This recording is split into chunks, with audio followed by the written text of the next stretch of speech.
Hello दोस्तों, स्वागत है आपका मेरे यूट्यूब चैनल परीक्षा प्लान में। तो कैसे हैं आप लोग? आई होप अच्छे होंगे। तो जैसा कि आप लोगों को पता है कि राजस्थान बोर्ड की क्लास 6 की बुक में पढ़ा रही हूँ। 6 चैप्टर में कंप्लीट करवा चुकी हूँ। 3 वीडियो आ चुके हैं और प्रत्येक वीडियो में मैंने 2-2 चैप्टर कंप्लीट करवाए हैं। तो चलिए आज की वीडियो को शुरू करते हैं। वीडियो देखने के बाद यदि आपको अच्छा लगे, हेल्पफुल लगे तो वीडियो को लाइक और शेयर कीजिएगा, और यदि आप चैनल पर नए हैं तो चैनल को सब्सक्राइब कर लीजिए। पिछले वीडियो में जिन लोगों ने कमेंट किए हैं उनका बहुत बहुत धन्यवाद। आप लोग अपना प्यार और सपोर्ट ऐसे ही बनाए रखिए। तो चलिए आज के वीडियो को शुरू करते हैं। अध्याय 7 पढ़ेंगे, जल संसाधन एवं संरक्षण।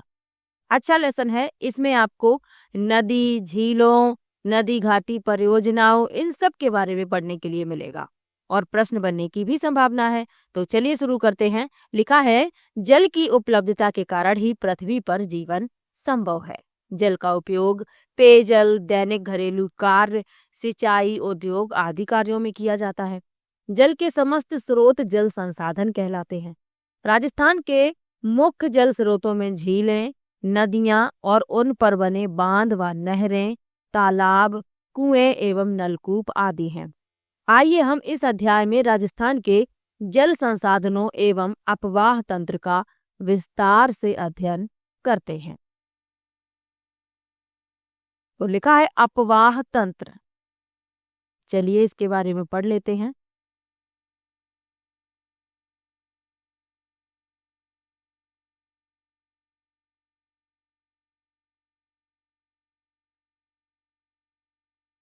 धरातलीय बनावट और भूगर्भिक संरचना के आधार पर किसी नदी तथा उसकी सहायक नदियों द्वारा निर्मित जल प्रवाह की विशेष व्यवस्था को अपवाह तंत्र या प्रवाह प्रणाली कहते हैं। दो अपवाह क्षेत्रों के मध्य की उच्च भूमि जो वर्षा जल को विभिन्न दिशाओं में विभक्त कर प्रवाहित करती है उसे जल विभाजक कहते हैं। यानी कि दो अपवाह क्षेत्र जो होते हैं उनके मध्य की उच्च भूमि जो होती है, जो वर्षा जल को विभिन्न दिशाओं में विभक्त करके प्रवाहित करती है, उसे जल विभाजक कहा जाता है। ये आप याद रखिएगा। जैसे राजस्थान में अरावली पर्वत, इसका उदाहरण क्या है? राजस्थान में अरावली पर्वत। अब यहाँ पर एक महत्वपूर्ण तथ्य लिखा हुआ है। क्या लिखा है? ऐसी छोटी नदियां जो आगे चलकर किसी बड़ी नदी में मिल जाती हैं उन्हें सहायक नदियां कहा जाता है। चलिए आगे बढ़ते हैं। अब लिखा है राजस्थान का अपवाह तंत्र। पहले अपवाह तंत्र की परिभाषा बताई गई, अब राजस्थान के अपवाह तंत्र के बारे में बताया जा रहा है। तो चलिए पढ़ लेते हैं। लिखा है राजस्थान के अपवाह तंत्र को 3 भागों में बांटा गया है। कौन कौन से हैं 3 भाग? पहला है बंगाल की खाड़ी का अपवाह तंत्र, दूसरा है अरब सागर का अपवाह तंत्र और तीसरा है आंतरिक अपवाह तंत्र। तो ये आपको याद रखना है। प्रश्न यदि पूछ लिया जाए कि राजस्थान के अपवाह तंत्र को कितने भागों में बांटा गया है, तो 3 भागों में। तो एक एक करके सबके बारे में डिटेल में लिखा हुआ है। सबसे पहले लिखा है बंगाल की खाड़ी का अपवाह तंत्र। अरावली पर्वत से पूर्वी भाग में बहने वाली बनास, काली सिंध, पार्वती आदि नदियां चंबल में प्रवाहित होकर यमुना नदी में मिल जाती हैं तथा यमुना नदी गंगा नदी में एवं अंत में गंगा नदी का जल बंगाल की खाड़ी में मिल जाता है। अतः इन नदियों को बंगाल की खाड़ी का अपवाह तंत्र कहते हैं। तो अरावली पर्वत से पूर्वी भाग में जो नदियां बहती हैं कौन कौन सी हैं? बनास, काली सिंध, पार्वती। ये नदियां चंबल में प्रवाहित होकर यमुना में मिल जाती हैं। फिर यमुना गंगा नदी में और अंत में जो गंगा नदी है वह बंगाल की खाड़ी में गिर जाती है। तो इन नदियों को बंगाल की खाड़ी का अपवाह तंत्र कहा जाता है। आगे बढ़ते हैं। अरब सागर का अपवाह तंत्र। लिखा है अरावली पर्वत से पश्चिमी भाग में बहकर अपना जल अरब सागर में ले जाने वाली माही, लूनी, साबरमती, पश्चिमी बनास एवं इनकी सहायक नदियों को अरब सागर का अपवाह तंत्र कहते हैं, क्योंकि ये जो नदियां हैं ये अपना जल अरब सागर में ले जाकर गिराती हैं। तो ये कहलाती हैं, इन्हें कहा जाता है अरब सागर का अपवाह तंत्र। अब लिखा है आंतरिक अपवाह तंत्र। तो ऐसी नदी जो किसी समुद्र तक ना पहुंचकर स्थल भाग में ही विलुप्त हो जाए या किसी झील में मिल जाए तो उसे आंतरिक या भूमिगत अपवाह तंत्र कहा जाता है। राजस्थान में बहने वाली घग्गर, बाणगंगा, कांतली, साबी, रूपारेल, मेड़ा आदि नदियां आंतरिक अपवाह तंत्र के उदाहरण हैं और इन नदियों के नाम आपको याद रखना है, क्योंकि ये नदियां ना तो बंगाल की खाड़ी में अपना जल ले जाती हैं, ना ही अरब सागर में। ये बीच में ही विलुप्त हो जाती हैं, यानी कि ये स्थल भाग में ही विलुप्त हो जाती हैं या किसी झील में मिल जाती हैं। तो इन नदियों के नाम आपको याद रखने हैं। अब लिखा है राजस्थान की प्रमुख नदियों के बारे में। तो यहां से प्रश्न बनने की संभावना है, यहां से प्रश्न बन सकता है। तो ध्यान से समझते चलिए। सबसे पहले लिखा है चंबल नदी। तो चंबल नदी जो है इसका उद्गम स्थल मध्य प्रदेश में विंध्याचल पर्वत है और ये आपको याद रखना है। यह राजस्थान की सबसे लंबी व एकमात्र वर्ष भर बहने वाली नदी है। यह राजस्थान में यह नदी चित्तौड़गढ़ जिले में भैंसरोडगढ़ से प्रवेश कर कोटा, बूंदी, सवाई माधोपुर, करौली एवं धौलपुर जिलों में बहने के बाद उत्तर प्रदेश में यमुना में मिल जाती है। तो जो चंबल नदी है ये राजस्थान की सबसे लंबी और एकमात्र वर्ष भर बहने वाली नदी है, ये आपको याद रखना है। और ये इन जिलों से बहती हुई कौन कौन जिले हैं? चित्तौड़गढ़ जिले में भैंसरोडगढ़ से प्रवेश करती है। कोटा, बूंदी, सवाई माधोपुर, करौली, धौलपुर इन जिलों से बहने के बाद उत्तर प्रदेश में यमुना में मिल जाती है। इसकी सहायक नदियां कौन कौन सी हैं? इसकी प्रमुख सहायक नदियां बनास, वेड़च, कोठारी, काली सिंध, पार्वती आदि हैं। राजस्थान का औद्योगिक नगर कोटा इस नदी के किनारे स्थित है। अब यदि प्रश्न पूछ लिया जाए कि कोटा किस नदी के किनारे है, तो आपको याद रखना है चंबल नदी के किनारे। चलिए आगे बढ़ते हैं। अब लिखा है बनास नदी के बारे में, जो चंबल की सहायक नदी है। तो लिखा है बनास नदी राजसमंद जिले में खमनौर की पहाड़ियों से जन्म लेती है और ये आपको याद रखना है। यह राजसमंद, चित्तौड़गढ़, भीलवाड़ा, टोंक जिलों में बहकर सवाई माधोपुर में रामेश्वर के निकट चंबल नदी में मिल जाती है। यह एक मौसमी नदी है। पूर्णतः राजस्थान में बहने वाली यह सबसे लंबी नदी है। इसकी लंबाई लगभग 480 किलोमीटर है। टोंक, सवाई माधोपुर नगर बनास नदी के किनारे पर स्थित है। बनास की प्रमुख सहायक नदियां मेनाल, कोठारी, वेड़च, खारी आदि हैं। तो टोंक और सवाई माधोपुर जो नगर हैं ये बनास नदी के किनारे स्थित हैं, ये आपको याद रखना है। चलिए आगे बढ़ते हैं। लिखा है लूनी। लूनी नदी के बारे में लिखा है अजमेर जिले में गोविंदगढ़ के निकट सरस्वती व सागरमती नामक दो धाराओं के मिलने से इस नदी का उद्गम होता है।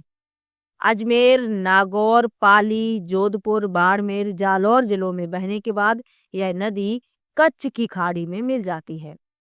बाड़मेर जिले के बालोतरा तक इस नदी का जल मीठा होता है। इसके बाद जल खारा हो जाता है और ये आपको याद रखना है। बाड़मेर जिले के बालोतरा तक इसका जल कैसा है? मीठा है, लेकिन उसके बाद इसका जल खारा हो जाता है, यानी कि जल के स्वाद में परिवर्तन हो जाता है।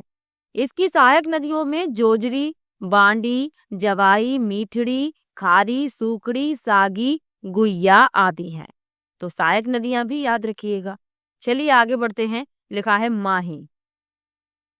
आपको जो मुख्य नदियां हैं उनके उद्गम स्थल याद रखिएगा और ये कहाँ पर जाकर गिरती हैं। बंगाल की खाड़ी में गिरती हैं, अरब सागर में गिरती हैं, कच्छ की खाड़ी में मिल जाती हैं, ये सब आपको याद रखना है। तो उद्गम स्थल याद रखिएगा और जहां ये जाकर मिलती हैं वो भी याद रखिएगा। अब लिखा है माई नदी के बारे में। तो मध्य प्रदेश में विंध्याचल पर्वत इस नदी का उद्गम स्थल है। यह नदी राजस्थान में बांसवाड़ा व प्रतापगढ़ जिलों में बहने के बाद खंभात की खाड़ी में मिलती है। इसकी प्रमुख सहायक नदियां सोम एवं जाखम हैं। अब जैसे चंबल नदी के बारे में आपको बताया, तो चंबल की सहायक नदियां याद रखिएगा। चंबल की सहायक नदी पूछी जा सकती है और उद्गम स्थल तो आपको याद ही रखने हैं, जो मुख्य नदियां यहाँ पर बताई जा रही हैं। चलिए आगे बढ़ते हैं। बाण गंगा के बारे में लिखा है। तो इस नदी का उद्गम जयपुर जिले में स्थित अरावली की बैराट पहाड़ी से होता है। इस नदी का पानी भरतपुर में घना पच्ची राष्ट्रीय उद्यान में नम भूमि का निर्माण करता है। इसे अर्जुन की गंगा भी कहा जाता है और यहाँ से प्रश्न बन सकता है। प्रश्न यदि पूछ लिया जाए कि अर्जुन की गंगा किस नदी को कहा जाता है, तो बाण गंगा को। चलिए आगे बढ़ते हैं। लिखा है घग्गर नदी के बारे में। तो इस अंतःप्रवाही नदी का उद्गम हिमाचल प्रदेश में हिमालय पर्वत की शिवालिक श्रेणी से होता है। उत्तरी राजस्थान में यह नदी हनुमानगढ़ में प्रवेश कर श्री गंगानगर में भूमिगत हो जाती है। इस नदी को प्राचीन सरस्वती नदी का अवशेष अथवा सहायक नदी माना जाता है। चलिए आगे बढ़ते हैं। यहाँ पर आप राजस्थान के उच्चावच एवं अपवाह तंत्र देख सकते हैं इस मानचित्र में, और ये यहाँ पर संकेत भी दर्शाए गए हैं। यहाँ आप इस मानचित्र को देख सकते हैं। ये बाणगंगा नदी है, ये कांटली नदी है, ये लूनी है, ये खारी नदी, बनास नदी। यहाँ पर आप चंबल नदी देख सकते हैं, चंबल की सहायक नदी बनास नदी है। ये पार्वती नदी यहाँ देख सकते हैं। तो ये यहाँ पर सब दर्शाए गए हैं। चलिए आगे बढ़ते हैं। लिखा है राजस्थान की प्रमुख नदी घाटी परियोजनाएं। नदियों के बारे में आपको बता दिया। अब नदी घाटी जो परियोजनाएं हैं उनके बारे में भी जानना आवश्यक है, प्रश्न पूछा जाता है। तो चलिए पढ़ लेते हैं। लिखा है नदियों पर बांध बनाने से जल विद्युत उत्पादन, सिंचाई, पेयजल, वृक्षारोपण, भूमिगत जल स्तर में वृद्धि, बाढ़ नियंत्रण, मृदा अपरदन और पर्यटन आदि कई प्रकार के उद्देश्य पूरे होते हैं। इन्हीं कारणों से इन्हें बहुउद्देशीय परियोजनाएं भी कहा जाता है।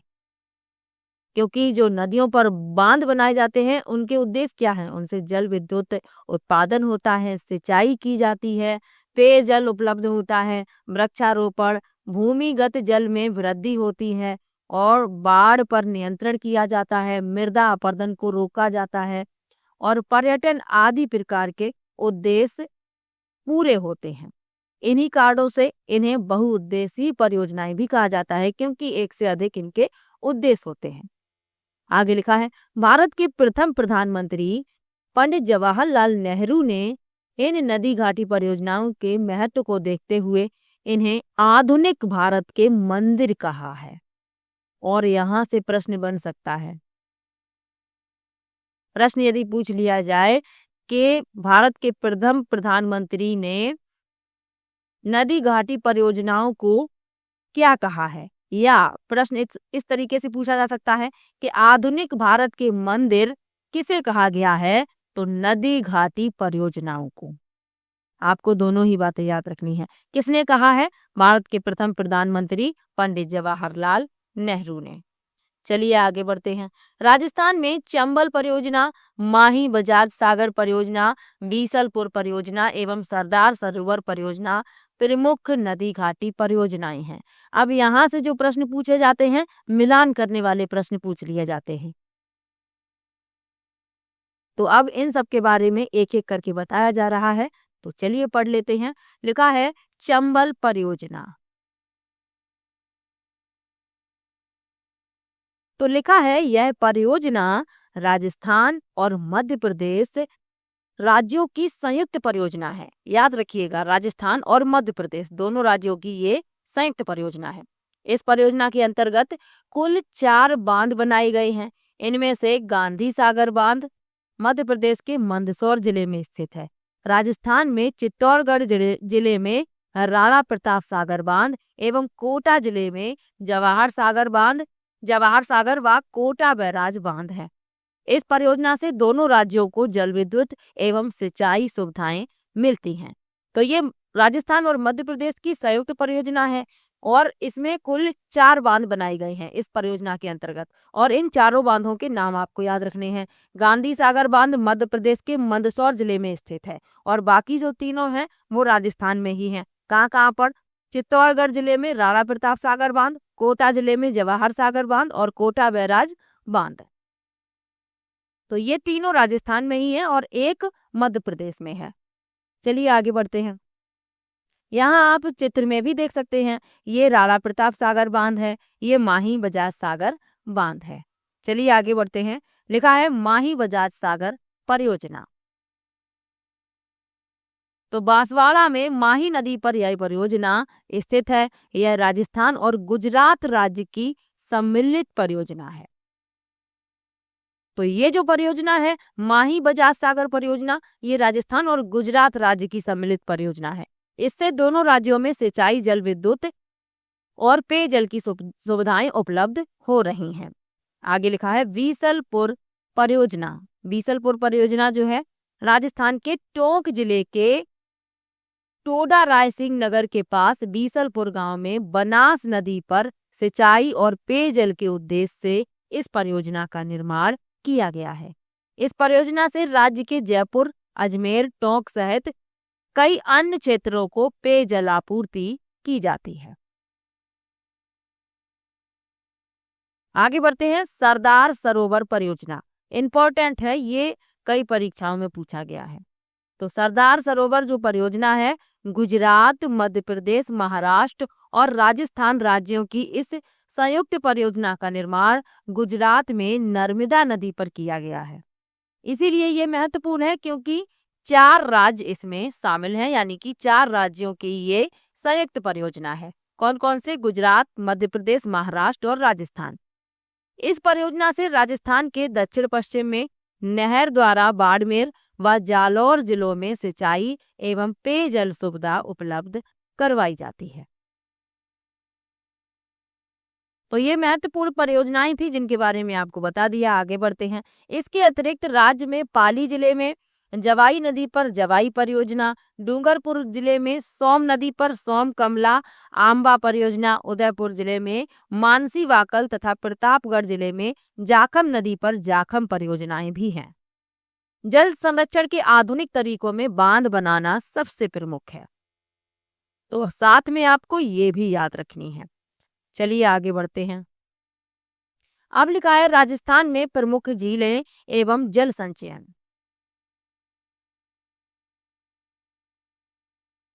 लिखा है राजस्थान के लगभग हर क्षेत्र में पारंपरिक जल स्रोत जैसे कुएं, बावड़ियां, जोहड़, टांके, खड़ीन आदि पाए जाते हैं। तत्कालीन राजा महाराजाओं ने जल संचयन और जल संरक्षण के लिए कई उपाय किए, जिसके उदाहरण वर्तमान में भी कई जिलों में देखे जा सकते हैं। आगे लिखा है उदयपुर में 14वीं सदी से 19वीं सदी तक जल संरक्षण हेतु अनेक कार्यों द्वारा ऐतिहासिक जल प्रबंधन प्रणाली का विकास किया गया। यहाँ के राणाओं ने पिछोला, उदय सागर, फतेह सागर, गोवर्धन सागर, रंग सागर, स्वरूप सागर, जना सागर आदि झीलों का समय समय पर निर्माण करवाया एवं नहरें बनाकर आपस में जोड़ दिया गया।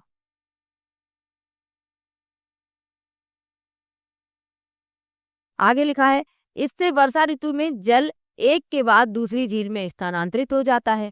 इन सभी झीलों के कारण उदयपुर को झीलों का नगर कहा जाता है और ये प्रश्न भी पूछा जाता है कि झीलों का नगर, राजस्थान में झीलों का नगर किसे कहा जाता है? तो उदयपुर को। चलिए आगे बढ़ते हैं। जयसमंद झील का निर्माण मेवाड़ के महाराणा जय सिंह जी ने सन 1687 से 1691 ईस्वी तक गोमती नदी पर करवाया। ये आपको याद रखना है।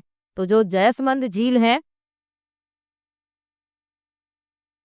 इसका निर्माण किसने करवाया? महाराणा जय सिंह जी ने। और किस नदी पर? गोमती नदी पर। आगे लिखा है यह विश्व की मीठे पानी की सबसे बड़ी मानव निर्मित झील है। ये भी याद रखिए। अजमेर में स्थित पुष्कर एक धार्मिक महत्व की प्राकृतिक झील है। अन्ना सागर भी अजमेर की एक प्रसिद्ध झील है। सिरोही के माउंट आबू में स्थित नक्की झील राज्य में सर्वाधिक ऊंचाई पर स्थित प्राकृतिक झील है। राजसमंद जिले में स्थित राजसमंद झील भी प्रसिद्ध है, जिसके उत्तरी भाग को नौ चौकी भी कहा जाता है। तो आपको यहाँ से कई प्रश्न मिलने की संभावना है इतने पैराग्राफ से। प्रश्न पूछा जा सकता है कि विश्व में मीठे पानी की सबसे बड़ी मानव निर्मित झील कौन सी है? जयसमंद झील। और राज्य में यानी राजस्थान में सर्वाधिक ऊंचाई पर स्थित झील का नाम क्या है? नक्की झील। और अजमेर में जो झील स्थित है, अजमेर में स्थित पुष्कर में, ये प्राकृतिक झील है। धार्मिक महत्व के कारण इसे जाना जाता है और ये प्राकृतिक झील है। और अना सागर भी अजमेर की एक प्रसिद्ध झील है। तो ये सब आपको याद रखना है, छोटी छोटी सी बातें हैं जिनसे प्रश्न बन जाते हैं कई बार, और इनको नजरअंदाज नहीं करना है, क्योंकि आपका प्रश्न यहाँ से यदि पूछा जाए तो वह गलत नहीं होना चाहिए। चलिए आगे बढ़ते हैं। लिखा है इसके अतिरिक्त जोधपुर में बालसमंद, कायलाना एवं उम्मेद सागर, जैसलमेर में गड़ीसर, डूंगरपुर में गेप सागर, बीकानेर में कोलायत, अलवर में सिलीसेड़ आदि कई अन्य झीलें भी राज्य में महत्वपूर्ण जल संसाधन हैं। आगे लिखा है राज्य में मीठे पानी की झीलों के अतिरिक्त जयपुर, अजमेर एवं नागौर के मध्य सांभर झील, बाड़मेर में पचपदरा, नागौर में डीडवाना, बीकानेर में लून करनसर, जैसलमेर में पोकरण, जोधपुर में फलौदी आदि खारे पानी की झीलें भी हैं। तो यहाँ पर जितनी झीलें बताई गई हैं ये सभी खारे पानी की झीलें हैं और ये आपको याद रखना है। चलिए आगे बढ़ते हैं।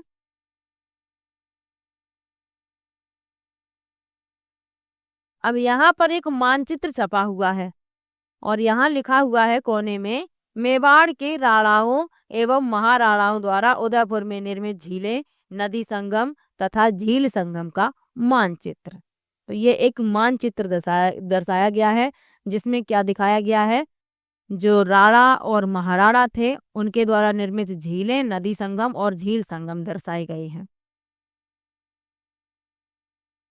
यहाँ पर महत्वपूर्ण तथ्य लिखा हुआ है झीलों को जोड़ने वाले सेतु, गोवर्धन सागर पिछोला, पिछोला दूध तलाई, पिछोला अमरकुंड, पिछोला कुम्हारिया तालाब, कुम्हारिया तालाब रंग सागर, अमरकुंड रंग सागर, रंग सागर स्वरूप सागर और स्वरूप सागर फतेह सागर। यानी कि ये झीलों को जोड़ने वाले सेतु बताए गए हैं यहाँ पर।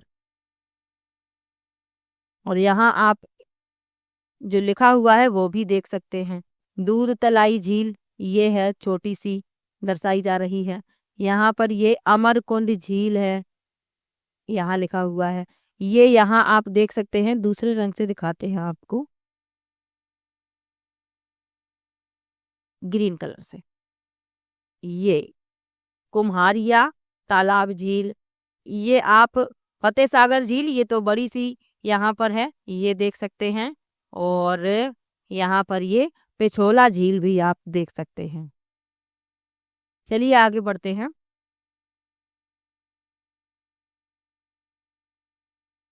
लिखा है जल संरक्षण। जल संरक्षण हमारा प्रथम दायित्व है। जल संरक्षण के लिए प्रत्येक नागरिक को प्रशासन का सहयोग करना चाहिए। इसके लिए आवश्यक है कि हमें जलाशयों में घरेलू और औद्योगिक अपशिष्ट नहीं डालना चाहिए। पेयजल स्रोतों के निकट स्नान आदि नहीं करना चाहिए। इसके साथ साथ जल संचयन, जनसंख्या नियंत्रण, सिंचाई की उन्नत विधियों के प्रयोग, वृक्षारोपण में वृद्धि, भूमिगत जल का विवेकपूर्ण उपयोग और जल का पुनः उपयोग आदि प्रयत्नों से जल का संरक्षण किया जाना अति आवश्यक है। अधिक वर्षा वाले क्षेत्रों से जल को नहरों के द्वारा कम वर्षा वाले क्षेत्रों में पहुंचाकर जनजीवन और उद्योगों के लिए अनुकूल परिस्थितियां सरकार द्वारा उपलब्ध करवाई जा रही हैं। तो सरकार तो अपना कार्य कर ही रही है, लेकिन एक नागरिक होने के नाते हमें भी सहयोग करना चाहिए। आगे लिखा है वर्तमान में रूफ टॉप जल संचयन एवं वाटर हार्वेस्टिंग तकनीकें बहुत प्रचलित हैं। रूफटॉप जल संचयन विधि में घर की छत पर गिरे वर्षा के जल को घर के नीचे बने कुएं में एकत्र किया जाता है।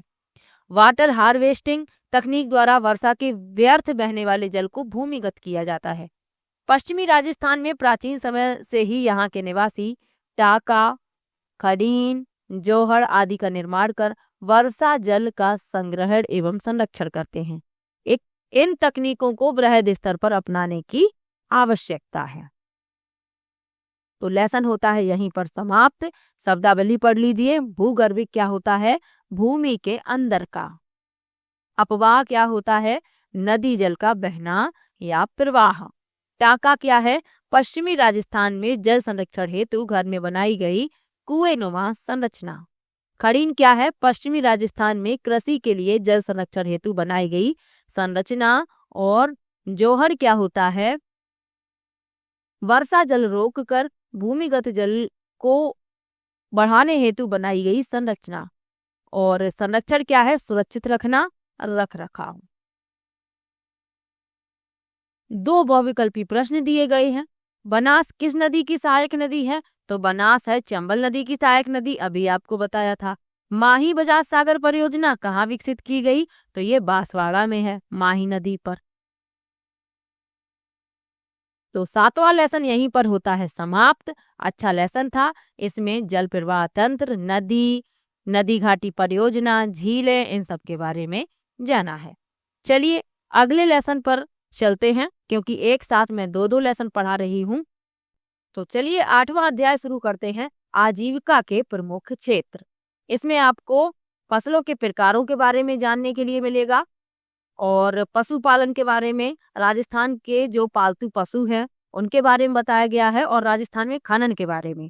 तो चलिए शुरू करते हैं। लिखा है, मनुष्य अपने जीवन निर्वाह के लिए जो कार्य करते हैं यह क्षेत्र विशेष के प्राकृतिक संसाधन, जलवायु व आर्थिक, सामाजिक, शैक्षिक स्तर पर निर्भर करता है। राजस्थान खनिज संपदा में एक संपन्न राज्य है। साथ ही यहाँ विभिन्न प्रकार की जलवायु पाई जाती है। अतः यहाँ के लोग मुख्यतः कृषि, पशुपालन व खनन कार्य करते हैं। आर्थिक विकास के साथ साथ पर्यटन, उद्योग व सेवा क्षेत्र में कार्य करने वाले लोगों की संख्या बड़ी है। आगे लिखा है, राजस्थान में कृषि। तो राजस्थान का 60% भूभाग मरुस्थल है।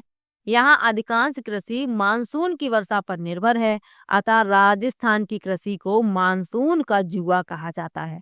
यहाँ वर्ष भर में 3 प्रकार की फसलें होती हैं। कौन कौन सी? रबी की फसल, खरीफ की फसल, जायद की फसल। रबी की फसल में क्या क्या उगाया जाता है? यहाँ लिखा है, रबी की फसल की बुआई सर्दी प्रारंभ होने पर की जाती है। यानी कि सर्दी की शुरुआत जब होती है तब रबी की फसल बो दी जाती है और गर्मी प्रारंभ होने से पहले मार्च अप्रैल में इसकी कटाई कर ली जाती है। जैसे कि अभी जो गेहूं की फसल काट ली गई है, अप्रैल तक गेहूं की फसल की कटाई हो जाती है। तो गेहूं जो है रबी की फसल है। आगे लिखा भी है, इसमें गेहूं, जौ, चावल, चना, सरसों आदि की फसलें प्रमुख हैं। चावल यानी कि धान, धान से ही तो चावल प्राप्त होता है। आगे लिखा है खरीफ की फसलें। तो खरीफ की फसल वर्षा ऋतु के प्रारंभ में बोई जाती है व शीत ऋतु प्रारंभ होने से पहले काट ली जाती है।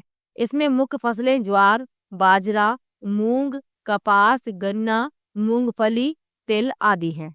अब आपसे यदि प्रश्न पूछा जाएगा तो वो इस तरीके से पूछा जाएगा कि निम्न में से कौन सी रबी की फसल है या निम्न में से कौन सी खरीफ की फसल है। तो आपको फसलें याद रखनी है कि कौन सी फसल किसमें उगाई जाती है। तो ये आपको याद रखनी है। खरीफ की फसलें कौन कौन सी हैं? ज्वार, बाजरा, मूंग, कपास, गन्ना, मूंगफली, तिल आदि। आगे लिखा है जायद की फसलें। तो यह फसल मार्च अप्रैल से जून जुलाई तक ली जाती है। इस समय खरबूज, तरबूज, ककड़ी आदि उगाए जाते हैं। खीरा है, लौकी, तोरई, ये सभी जायद की फसलों में उगा लिया जाता है। तो अभी जो समय चल रहा है खेतों में जायद की फसल उगाई जाती है। आगे लिखा है राजस्थान में कृषि के पिछड़ेपन के कारण। यानी कृषि क्यों पिछड़ी हुई है राजस्थान में, इसके कारण बताए गए हैं। सबसे पहले लिखा है प्राकृतिक कारण। बार बार सूखा, रेतीली, ऊसर व बंजर भूमि, मृदा अपरदन, ये प्रमुख कारण है। क्योंकि राजस्थान जो है रेगिस्तानी इलाका है, वहां पर सूखा पड़ जाता है, रेतीली भूमि है वहां पर, ऊसर व बंजर भूमि भी है और मृदा अपरदन भी हो जाता है, क्योंकि वहां पर पेड़ कम मात्रा में उगते हैं, इसीलिए मृदा अपरदन हो जाता है। दूसरा कारण है आर्थिक कारण। किसानों की निर्धनता, उपज का कम मूल्य, पुरानी तकनीक से कृषि, सिंचाई के साधनों की कमी, उत्तम खाद बीज की कमी। तो ये आर्थिक कारण है, क्योंकि जो किसान हैं ये निर्धन होने के कारण कृषि के पुराने तरीकों को अपना रहे हैं, आधुनिक तरीकों से कृषि नहीं की जा रही है, सिंचाई के साधनों की भी कमी है और उनके पास अच्छे प्रकार के खाद बीज भी नहीं उपलब्ध हो पाते हैं। तो दूसरा कारण यही है, आर्थिक कारण। तीसरा है संगठनात्मक कारण। भू स्वामित्व समस्या, नीतिगत कमजोरियां। चलिए आगे बढ़ते हैं। राजस्थान में कृषि की विशेषताएं क्या क्या हैं? यहाँ पर ये लिखा हुआ है। लिखा है देश में सर्वाधिक बाजरा, सरसों व ग्वार का उत्पादन राजस्थान में होता है, ये आपको याद रखना है। उत्तर प्रदेश के पश्चात भारत में जौ एवं चना उत्पादन में दूसरे स्थान पर है। यानी पहला उत्तर प्रदेश का स्थान है और दूसरा राजस्थान का स्थान है, किसमें? जौ और चना उत्पादन में। आगे लिखा है पश्चिमी राजस्थान में बाजरा सर्वाधिक बोया जाने वाला खाद्यान्न है। दक्षिणी राजस्थान में खाद्यान्न फसलों में मक्का की खेती प्रमुख है। राज्य से श्री गंगानगर जिला गेहूं उत्पादन में प्रथम स्थान पर है। तो यदि प्रश्न पूछ लिया जाए कि राजस्थान में सबसे अधिक गेहूं किस जिले में उगाया जाता है, तो वह है श्री गंगानगर। आगे लिखा है पश्चिमी राजस्थान में इंदिरा गांधी नहर से करीब 17.5 लाख हेक्टेयर क्षेत्र में सिंचाई सुविधा का विकास हुआ है। सिर्फ 35% फसली क्षेत्र में सिंचाई सुविधा उपलब्ध है। कुल सिंचित क्षेत्र के 66% क्षेत्र की सिंचाई कुएं व ट्यूबवेल से होती है। नहरों द्वारा करीब 33% सिंचाई होती है। तालाबों द्वारा सिंचित क्षेत्र बहुत कम है। तो साथ में ये भी याद रखिएगा, ये राजस्थान की कृषि की विशेषताएं थी। तो कृषि के बारे में आपको बता दिया, फसलों के प्रकार के बारे में आपको बता दिया, कृषि के पिछड़ेपन के कारण आपको बता दिए और कृषि की विशेषताएं आपने जान ली। अब लिखा है राजस्थान में पशुपालन। तो राज्य के मरुस्थलीय और पर्वतीय क्षेत्र में कम वर्षा व कठिन भौगोलिक परिस्थितियों के कारण पशुपालन ही जीविकोपार्जन का सहज साधन है। इन क्षेत्रों में कृषि के अवसर तो सीमित हैं ही, औद्योगिक रोजगार के अवसर भी पर्याप्त नहीं है। ऐसी स्थिति में ग्रामीण लोगों को पशुपालन से रोजगार के साथ साथ आवश्यकता की कई वस्तुएं प्राप्त हो जाती हैं, इसीलिए वहां के लोग पशु पालते हैं। आगे लिखा है पशुपालन की दृष्टि से राजस्थान का देश में दूसरा स्थान है। तो राजस्थान तो दूसरा राज्य है। अब यदि पूछ लिया जाए कि पशुपालन की दृष्टि से देश में प्रथम राज्य कौन सा है, तो वह उत्तर प्रदेश है। साथ में ये भी जानकारी आपको होनी चाहिए। चलिए आगे बढ़ते हैं। राजस्थान में भारत का लगभग 11.27% पशुधन पाया जाता है। मरुस्थलीय और पर्वतीय क्षेत्र के अलावा भी संपूर्ण राजस्थान में अधिकतर किसान खेती के साथ साथ पशुपालन भी करते हैं। आगे लिखा है राजस्थान के पालतू पशु। तो राजस्थान में कौन कौन से पशु पाले जाते हैं ये बताया जा रहा है। तो पशुपालन की दृष्टि से राजस्थान में गाय, बैल, भैंस, बकरियां, ऊंट, भेड़, घोड़े, गधे आदि पाले जाते हैं। राजस्थान के मरुस्थलीय प्रदेश में ऊंट, बकरियां व भेड़ पालन बहुतायत से किया जाता है। रेगिस्तान का जहाज तो ऊंट को कहा ही जाता है। तो ये मरुस्थलीय प्रदेश में पाला जाता है ऊंट। आगे बढ़ते हैं। राजस्थान की 20वीं पशु गणना 2019 के अनुसार ऊंट व गधों की संख्या में चिंताजनक कमी हुई है। भेड़ बकरियों की संख्या में भी कमी आई है। गाय व भैंसों की संख्या में मामूली वृद्धि हुई है। राजस्थान में मुर्गी पालन यानी पोल्ट्री फार्मिंग का व्यवसाय भी तेजी से बढ़ रहा है। आगे बढ़ते हैं। अब पशुपालन से क्या लाभ है ये बताया जा रहा है। तो पशुपालन से ग्रामीण लोगों को रोजगार मिलता है एवं पशुओं पर आधारित उद्योगों का विकास होता है। इस व्यवसाय से पौष्टिक आहार, घी, मक्खन, छाछ, दही आदि की प्राप्ति होती है। डेयरी, ऊन, परिवहन, चमड़ा, चारा आदि उद्योगों के विकास को प्रोत्साहन मिलता है। इसके अलावा बड़े पैमाने पर पशु उत्पादन का विदेशों को निर्यात भी किया जाता है। तो पशुपालन के ये लाभ है, इसीलिए लोग पशु पालते हैं। आगे लिखा है पशुपालन में समस्याएं। अब पशुपालन में समस्याएं भी तो हैं। क्या क्या समस्याएं हैं? पशुपालक निर्धनता के कारण पशुओं को पौष्टिक आहार व सही इलाज नहीं दे पाते हैं। पशुपालक के पास कमजोर व घटिया नस्ल के पशु हैं। तीसरा है चरागाहों के लिए पर्याप्त भूमि की कमी है। परंपरागत तरीकों से पशुपालन करते हैं। पशुपालन में व्यावसायिक दृष्टिकोण की कमी है और बार बार सूखे व अकाल से पशुधन कम होता जा रहा है। तो ये पशुपालन में समस्याएं हैं। आगे लिखा है राजस्थान में खनन के बारे में। लिखा है राजस्थान में विभिन्न प्रकार के खनिज पाए जाते हैं, इसलिए राजस्थान को खनिजों का अजायब घर कहा जाता है। अब यदि प्रश्न पूछ लिया जाए कि भारत के किस राज्य को खनिजों का अजायब घर कहा जाता है, तो राजस्थान को। राजस्थान में लगभग 67 प्रकार के खनिजों का खनन होता है। यहाँ आप चित्र में भी देख सकते हैं, राजस्थान में खनन दर्शाया गया है। आगे लिखा है राजस्थान में सर्वाधिक उपलब्ध खनिज रॉक फास्फेट है। सीसा, जस्ता, जिप्सम, चांदी, संगमरमर आदि के उत्पादन में राजस्थान का एकाधिकार है। चूना पत्थर, टंगस्टन, अभ्रक, तांबा, इमारती पत्थर अन्य महत्वपूर्ण खनिज हैं।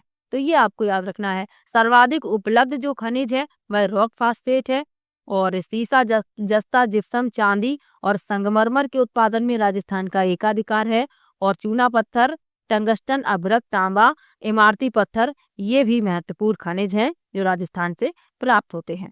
आगे लिखा है राजस्थान में खनिजों की उपलब्धता को देखते हुए खनिज आधारित नए उद्योगों की स्थापना के काफी अवसर हैं। यही कारण है कि राज्य सरकार प्रदेश में खनिज आधारित उद्योगों की स्थापना को प्रोत्साहित करने पर ध्यान दे रही है। राजस्थान में अवैध बजरी खनन से पर्यावरण प्रदूषण की समस्या निरंतर बढ़ रही है। अवैध खनन से अरावली पर्वतमाला की कई पहाड़ियां पूरी तरह से गायब हो चुकी हैं। इसके गंभीर पर्यावरणीय दुष्परिणाम हो सकते। तो राजस्थान में अवैध खनन के कारण पर्यावरण को नुकसान पहुंच रहा है और अवैध खनन के कारण अरावली पर्वतमाला की कई पहाड़ियां पूरी तरह से गायब हो चुकी हैं। चलिए आगे बढ़ते हैं। लेसन होता है यहीं पर समाप्त। शब्दावली क्या लिखी हुई है?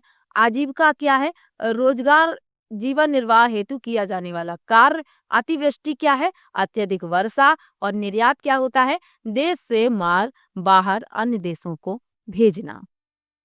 2 बहुविकल्पी प्रश्न दिए गए हैं। चलिए इनके उत्तर देख लेते हैं। रबी की फसल की प्रमुख फसल कौन सी है?